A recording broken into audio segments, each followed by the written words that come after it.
Friends, today we'll talk about how to fix or how to solve the problem of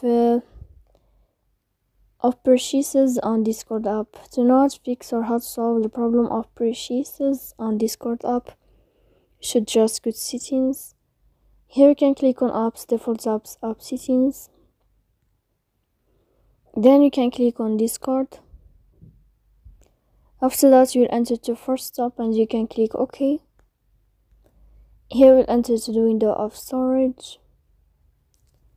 Then you can click clear cache.